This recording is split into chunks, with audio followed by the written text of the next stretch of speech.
If you know nothing of the Wendigo, I give the writers credit. Today, you're about to get a masterclass. My name is Dorian. This is SCM Comics. We continue our covers of Wolverine. Number 2. Our story starts off in the Northwest Territories, where you have Wolverine saying that he's seen 3 times as many sunrises as most folks. This is true because it's roughly about 150 years old. He's seen sunrises on different planets where they have more than one sun. He's seen suns being snuffed out. He said in northern Canada, and they're kind of close to where he used to grow up. When it comes to this sunrise, not like it in the universe. Now in the last issue, if you didn't read it, or if you didn't watch the video, don't worry, links be in the description.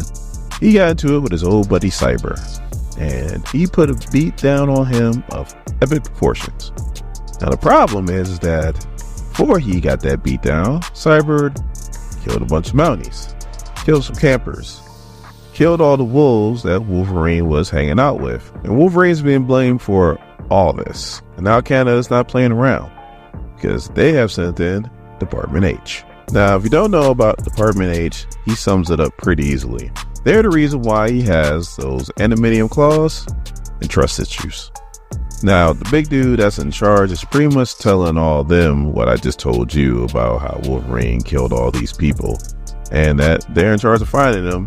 When you have one soldier, she's kind of questioning the campers because they seem like they were like anti-mutant and the statements really couldn't be trusted. And the dude was like, look, if you got better leads, then you need to share them. Otherwise, you need to get your ass in gear and get your head in the game. Now, Wolverine is like, these dudes rely on their tech too much. Like, they can't see what's right in front of them. So I'm just going to stay close to them so that they don't find me. So for 2 hours, he just stays close to him. And the only one that comes even remotely close to detecting him is the soldier that questioned the leader. She's not wearing the gear. She's relying on her eyes and her instincts, and she almost catches him. But then the black SUVs come, and Wolverine's like, I know they're not quitting, but at least they're stopping and regroup, so it gives me a little bit of time. But not really, because a Wendigo comes out of nowhere. Now this Wendigo wastes no time, catches Wolverine in the back, and before he can land, throws a tree at him, and Wolverine's like, this is f***ing embarrassing. So now as Wolverine's getting some get back, he also gives us a breakdown of the Wendigo. How it's a curse from the northern gods. When you eat human flesh in the northern wilderness, you become a Wendigo. And all you want to do is eat more human flesh. You become strong enough to go toe-to-toe with the Hulk. Wolverine says he's fought it a dozen times, and each time he's barely walked away. And he cannot talk. The only thing he can say is his name, Wendigo. Then Wolverine's like, something's different with this one. It's not as vicious. It must be like wounded or sick or something. He's like, you know, let me get my head in the game, and slashes the hell out of him right in his neck. So now the Wendigo is down. Wolverine's like, all right, it's time to do the thing that I do best, which is not very nice. And right before he sends his claws right through his face, the Wendigo says, help. So obviously this freaks out Wolverine because he knows that the Wendigo shouldn't be able to say anything but Wendigo. And he's like, this never happens. And the Wendigo starts running, and he's like, this is a kid that ate human flesh. So he starts following the Wendigo. So Wolverine follows us back to this like abandoned, broken down cabin, and he grabs a book. Now, when Wolverine opens it up, it looks like a comic book, but it could have been something that the Wendigo drew himself.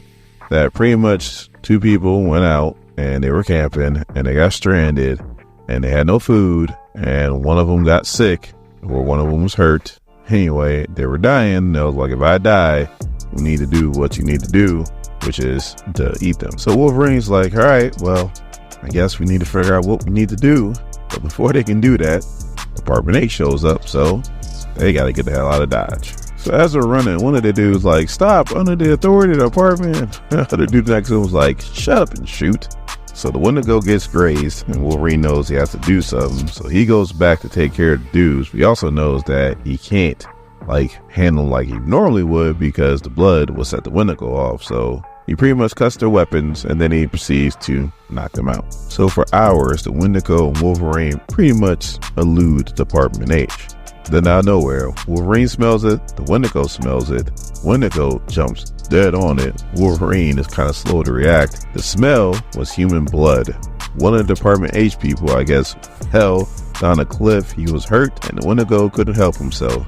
He got on him and he bit him. That's another thing that can happen. You either eat human flesh and turn into Wendigo, or a Wendigo turns you into a Wendigo. It's not good.